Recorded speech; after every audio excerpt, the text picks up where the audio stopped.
মানুষ এসে সাক্ষাৎ এলে সালাম দেওয়া। আমরা যতবার ঘরে যাব আসসালামু আলাইকুম রাহমাতুল্লাহ রাসূলুল্লাহ সাল্লাল্লাহু আলাইহি ওয়াসাল্লাম আফসুস সালাম, বেশি বেশি সালাম দাও। ওয়া আতইমুত তাআম, মানুষকে খানা খাওয়াও। ওয়াসিলুল আরহাম, আত্মীয়ের সাথে ভালো আচরণ করো।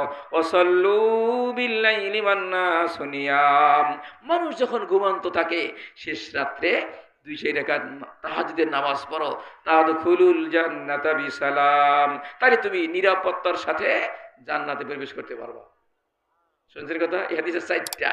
বেশি বেশি সালাম দেওয়া, মানুষকে, গরিব মিসকিন, যে মাদ্রাসা আছে না, এখানে এতিম ছেলেরা আছে না, ওই অসহায় ছেলেরা আছে না, এদের আত্মীয়কে, অসহায় ছেলেদেরকে, আলেমালামাকে, নিজের আপনজনকে খানা খাওয়ান, এটা বহুত বড় আবাদ।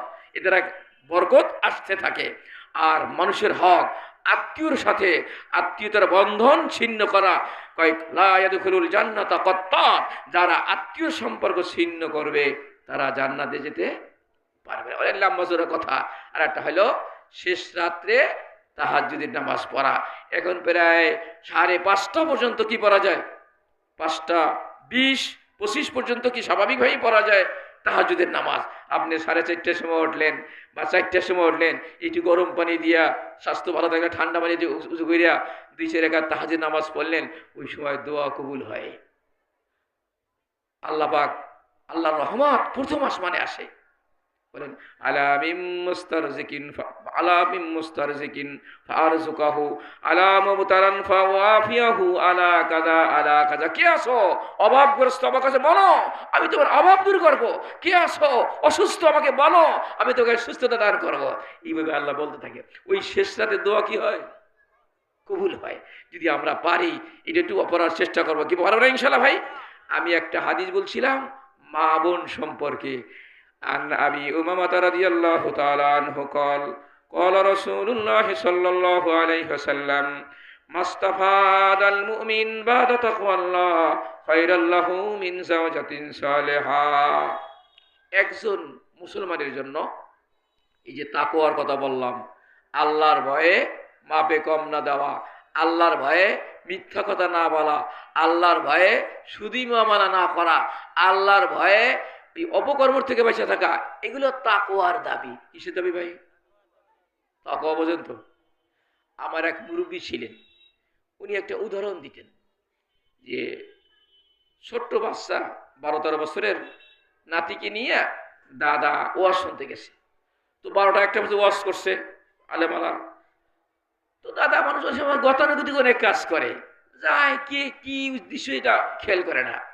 তো হুজুর ওয়াজ করছে যে আল্লাহ সব দেখে, আল্লাহ সব জানে, আল্লাহকে কোনো লুকানো যায় না।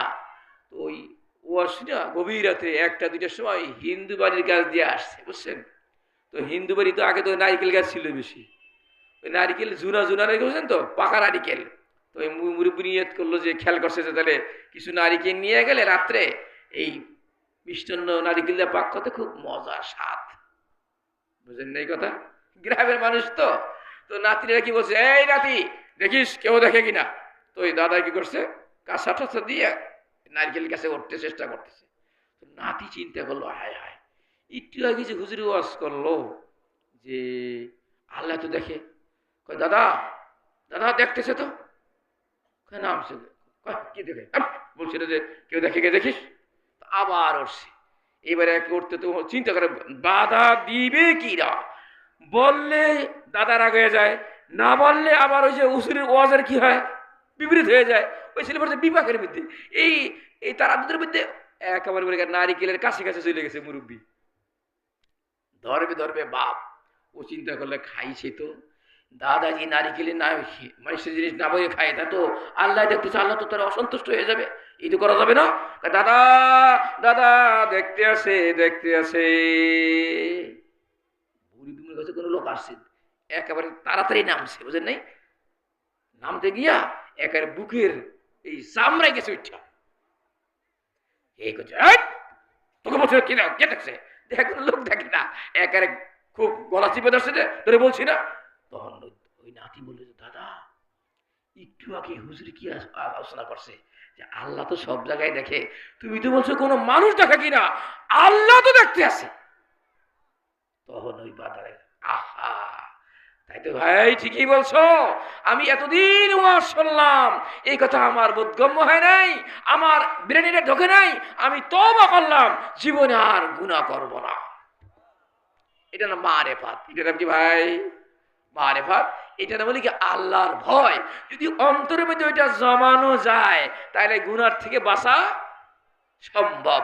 আর যদি ওইটা অন্তরে না থাকে তাহলে দেখেন গুনাহকে আর গুনাহই মনে হবে না। আল্লাহ পাক আমাদেরকে তাকওয়ার উপরে চলার তৌফিক দান করে। এখন তাকওয়া পাবেন কোথায়? এই কি বাজারের নাম কি? স্টেশন মালিকের, মালিকের বাড়ি। এখানে কি তাকওয়া বিক্রি হয়? গুলিস্তানে, কারওয়ান বাজার, কোথাও পাবেন? শুনলেন কারবালে কইরা, ইয়া আইয়ুহাল্লাযীনা আমানুত্তাকুল্লাহ ওয়া কুনু মা'আস সাদিকিন। হে ঈমানদারগণেরা, তোমরা মুত্তাকি হয়ে যাও। তোমরা আল্লাহওয়ালা যারা আছে তাদের সাথে সম্পর্ক রাখো, তাহলে তুমি মুত্তাকি হইতে পারবা। যদি আমি মুত্তাকি হইতে চাই, হক্কানি রব্বানি আলেম যারা আছে তাদেরকে মোহাব্বত করতে হবে, তাদের কাছে বেশি বেশি চাইতে হবে, তাদের কথাগুলোকে অন্তর দিয়ে শুনতে হবে, তাদেরকে অন্তরের অন্তঃস্থলে তাদের ভালোবাসা রাখতে হবে। তাহলে আমিও কি হইতে পারবো? আল্লাহওয়ালা হইতে পারবো। আল্লাহ পাক আমাদেরকে তৌফিক দান করে, আমিন। একজন মহিলার জন্য যদি 4টা আমল সে করে, তাহলে সে, রাসূল বলছেন, তার জন্য আল্লাহ পাক জান্নাতের 8টা দরজাই খোলা রাখবেন। কটা? 1 নম্বর হলো 5 ওয়াক্ত নামাজ পড়বে, 2 নম্বরে রমজানের ফরজ রাখবে, 3 নম্বরে হলো স্বামীর খেদমত করবে, 4 নম্বর হলো পর্দার মধ্যে থাকবে, অর্থাৎ নিজের চেহারা সৌন্দর্য আওয়াজ অন্য পুরুষ থেকে লুকায় রাখার চেষ্টা করবে। আমরা এই হাদিসটা মা বোন থেকে শুনে দিতে পারবো তো ইনশাআল্লাহ? কি বলেন, পারবো না? আর একটা হাদিস বলছিলাম যে একজন মহিলা সতী হওয়ার জন্য, জান্নাতি হওয়ার জন্য 6টা গুণ লাগবে। কটা গুণ? 1 নম্বর গুণ হইল স্বামীর মনোরঞ্জন করা, স্বামীকে খুশি রাখা। 2 নম্বর হইল স্বামীর হুকুমকে পালন করা, যদি শরীয়তের খেলাফ না হয়। 3 নম্বর হইল স্বামীকে ভালো কাজে সাহায্য করা। 4 নম্বর হইল স্বামী অনুপস্থিত থাকলে নিজের সতীত্ব রক্ষা করা, আর এক পুরুষের সাথে স্বামী সুলভ আচরণ না করা। 5 নম্বর হইল স্বামীর ধন সম্পদ থাকলে হেফাজত করা, স্বামীর ছেলে সন্তান থাকলে রক্ষণাবেক্ষণ করা। এই 6 গুণ বিশিষ্ট নারী হইল আদ-দুনিয়া কুল্লুহা মাতা ওয়া খায়রু মাতা'id দুনিয়া আল মারআতু সালিহা। এরকম বিবি যদি কারো ভাগ্যে জোটে, রাসূল বলেন সেজন্য দুনিয়ার মধ্যে সবচাইতে বড় নেয়ামত পেয়ে গেল। আল্লাহ পাক আমাদের মা বোনদেরকে এই সেবাদের উপরে হওয়ার তৌফিক দান করে, আমিন। আর যে কথাগুলো বললাম, আল্লাহ আমাদের উপরে তাকওয়ার উপরে চলার তৌফিক দান করেন। আমরা যেন ঈমানের সাথে, ইসলামের সাথে চলতে পারি, আমাদের সেই তৌফিক দান করেন। সর্বশেষ মৃত্যুর সময় যেন আল্লাহ কলেমা নিয়া, আপনার সন্তুষ্টি নিয়ে, ঈমান নিয়ে কবরে যাইতে পারি, আমাদেরকে সেই তৌফিক দান করেন। একটা মাদ্রাসা হয়েছে, আমাদের এই ছাত্র আমার কিছু পড়ছে, ওরা আমরা ভালোবাসি, তো এলাকাবাসী হিসেবে আপনারা তার খোঁজ খবর নেওয়া এটা নৈতিক দায়িত্ব। আল্লাহ পাক বলছেন তাআওয়ানু আলাল বিররি ওয়াত তাকওয়া, যেখানে কোনো ভালো কাজ হয়, তাকওয়ার কাজ হয়, দ্বীনের কাজ হয়, তোমরা একে অপরকে সেখানেই করবা, সহায়তা করবা। আর্থিকভাবে, শ্রম দিয়া, দোয়ার মাধ্যমে, বুদ্ধির মাধ্যমে, ছাত্র দিয়া, সন্তান দিয়া আমরা এই মাদ্রাসাগুলোর কি করব? সহজে করার চেষ্টা করব। পারবো না ইনশাআল্লাহ? আল্লাহ পাক আমাদের তৌফিক দান করে। সুবহানাল্লাহি ওয়া বিহামদিহি, সুবহানাকাল্লাহুম্মা বিহামদিকা, আশহাদু আল্লা ইলাহা ইল্লা আনতা, আস্তাগফিরুকা ওয়া আতুবু ইলাইক। আসসালামু আলাইকুম।